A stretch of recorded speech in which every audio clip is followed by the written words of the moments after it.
Hi guys, and welcome back to another video. So, like today's title suggests, I am going to be using air dry clay today. I'm going to be showing you guys these two little things. So this is like the two first things I've ever made with air dry clay. That is not an Among Us. It is a little chibi body, and here's like the front part of a face. But I wasn't sure on how to really use air dry clay. So here's my third attempt of making something, which is this little stargazer. Which is like Oogi's mascot or his fandom.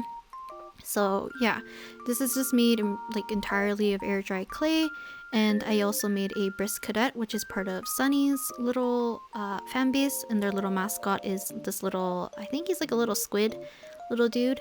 But yeah, I wanted to pick things that were easy to make because I wanted to tackle something a bit bigger, which is this, which I think some of you guys have seen on my Instagram stories, which is this little chibi of Zhongli.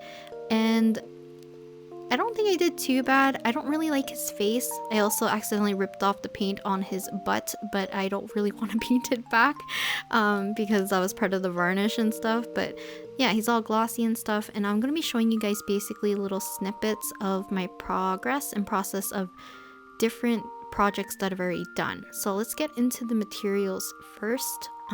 So I have a pink cutting mat, basically what I'm going to be using as my surface to keep my desk a little bit clean.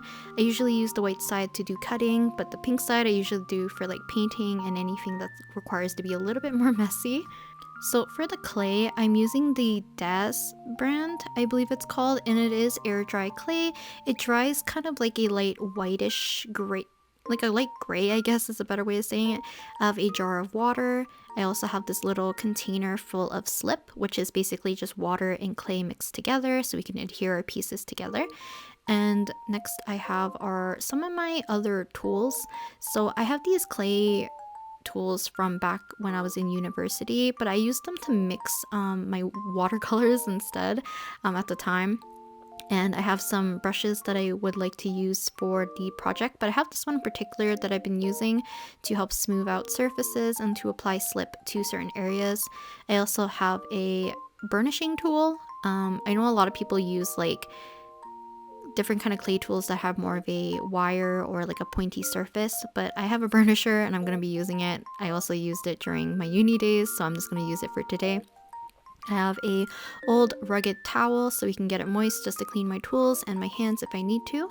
And for anything else, I actually use a lot of like reused containers, such as like yogurt lids, I guess, yogurt containers, along with like the little containers of water. So one's like from pasta sauce, salsa sauce, other things are from like face moisturizer pads and stuff, just a bunch of different things. So I didn't do this for like the Stargazer or the Brisk Cadet or like the first two initial little clay things, but I did do this for Zhongli's. So I basically use a ball of tinfoil or any kind of shape of tinfoil that I need to make kind of like the base for my clay to adhere on, as well as it makes you use a little bit less clay since not the entire thing is going to be made out of the clay surface. The inside is basically going to be tinfoil. You can kind of put a layer of clay on top of the tinfoil to make your surface. So I have a ball kind of ready, and then I'm going to be flattening and rolling out the clay a little bit so we can cover our little tinfoil ball. And for the clay making part, because it was hard for me to record the actual making, I wanted to do something smaller to record, but I didn't have enough time to actually do the full process. So like I said, for the painting, the glazing, and everything, I will do different parts from different projects. So for today, or not for today, for the clay making part, I'm going to be making a pentomo, which is basically Pecha Gurin's mascot, and it's a little like round pudgy little penguin dude. So we're going to be making that for the clay portion. So you can see that I'm using the brush to kind of smooth out the surface a little bit, and I'm just dipping my brush into water and applying a little bit of pressure to kind of smooth out the clay marks and stuff that I've been kind of accidentally poking or having to need to smooth out. And then when I am like adhering different pieces, I've always was told to score the surface preferably on both surfaces that you're trying to attach together, and then applying slip in between so that when they dry, they are basically adhered to each other. I'm only going to be doing this on like certain parts, like such as attaching the little pointier part, or I guess the tail, to the body, and I'm trying my best to smooth it out so that the pentomo looks like one uniform shape. And then when I'm kind of like adhering the flippers is another part where I'm going to be scoring the edges as well as attaching the feet. But like some of the smaller areas, I don't really do that, or like thinner areas, I don't really score as much. I just apply a little bit of slip and let the clay kind of adhere to it, and then if I need to, I will brush over with the brush to kind of smooth it out or to kind of make them conjoin together, if that makes sense. But yeah, like I said, I wanted to do something small so that you guys are able to see the process kind of more or less in real time. This took me, I think, an hour and a half to just form together, so I didn't want you guys to go through all of that, so I did my best to make these into a little bit more of smaller digestible clips. But yeah, pentomo for the clay portion so that you guys can see how I usually work. And you can see that with the air dry clay, it gets quite messy. It's like the same with any other clay as well. I've never really used like polymer clay or anything that needs to be baked in the oven technically. The one that I've done or I've used in the past, because I did take a sculpture class, but it was in uni and I wasn't really fond of my professor, nor was I very good at doing sculpture or anything like 3D related. My brain has a hard time thinking about an object in 3D, so I definitely struggled in that class quite a bit. But there's like a lot of things that I remember doing, so hopefully it helped me kind of work on the different projects that I would like to work on. We'll get into like some other things when we get to the other portions so I can explain it a little bit more better. Okay, so for the little thinner parts, like I said, I'm not going to be adding slip. The pentomo does have like a little scarf kind of hood lining kind of thing around its body, so that is what I'm rolling out and trying to place on its body. But what I really wanted to talk about is the idea of using air dry clay. So I think I mentioned last year that I wanted to get into clay making or making things in 3D, and this is what I kind of meant. But I don't have I guess like I do have access to an oven, but I don't want to cause like any fumes or have to do like massive cleaning in between cooking with the oven and using the oven to bake like clay and stuff. And I know some clay brands, like people say that it might cause like fumes and stuff that might be not as safe, so you need to clean out like the oven and stuff every so often or something like that. I was just doing like some very like rudimentary reading on it, so it's like I wasn't reading super in depth. But to avoid having to need to go through that hassle, I thought maybe air dry clay might be a better kind of way of working with something like clay. And what I mean by 3D, I really wanted to make something similar to these, and I think the way how I supplemented that was by doing needle felting. And as much as I love doing needle felting, it is limited in a sense, because if I run out of wool, I can't make certain characters or objects because I ran out of that wool.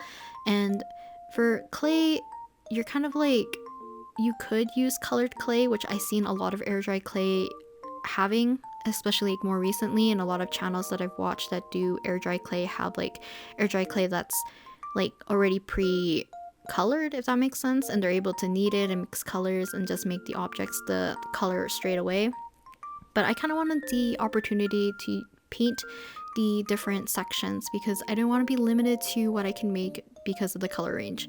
So after I finished the pentomo is actually on my right now, and it is drying, and I usually wait a day or two for it to fully dry so that I know it won't crack or break or anything like that when I need to sand it, which is this part what I'm doing right now. So I sanded the Stargazer and the Brisk Cadet a long time ago, so I thought it would be appropriate to show you guys the kind of sanding portion of when I was doing Zhongli's head. But yeah, at this point I already did Zhongli's like forming of the face and the body. You can see I accidentally cracked his hair a little bit, or his ahoge, and I kind of wish I did the face on camera, if that makes sense, because it was actually quite fast and easy to do. Not easy, but like less difficult than I thought because of using the tinfoil ball. Because there's such a thinner layer, it was much easier for me to let things dry appropriately. So for the sandpaper, I accidentally got sandpaper, or found sandpaper actually. I know I have some 500 and 300 grit somewhere, I just can't find it. I only found my, I think it's 1200 and my 2000 sanded, my grit or whatever it's called for sandpaper. So I had to take a lot of time to actually sand down some of the edges to make it super smooth. I didn't make everything super smooth because I kind of like the idea of it still looking a little handmade, so I didn't really mind.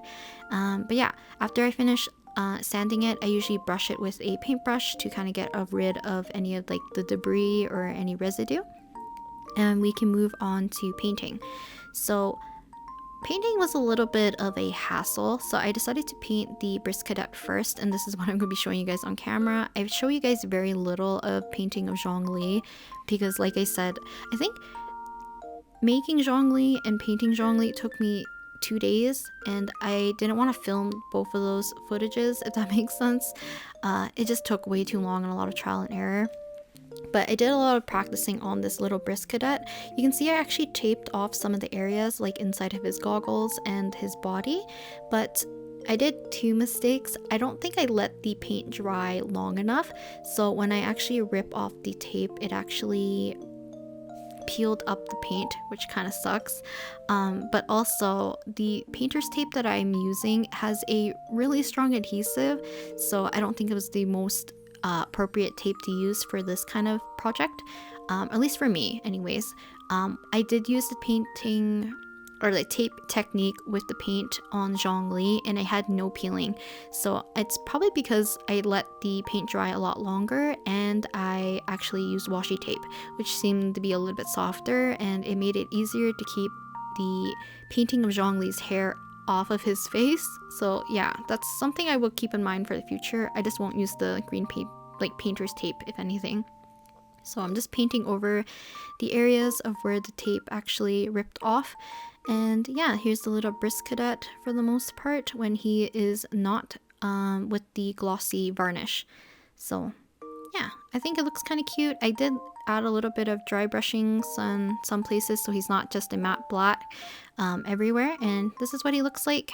And yeah, I think he looks really cute.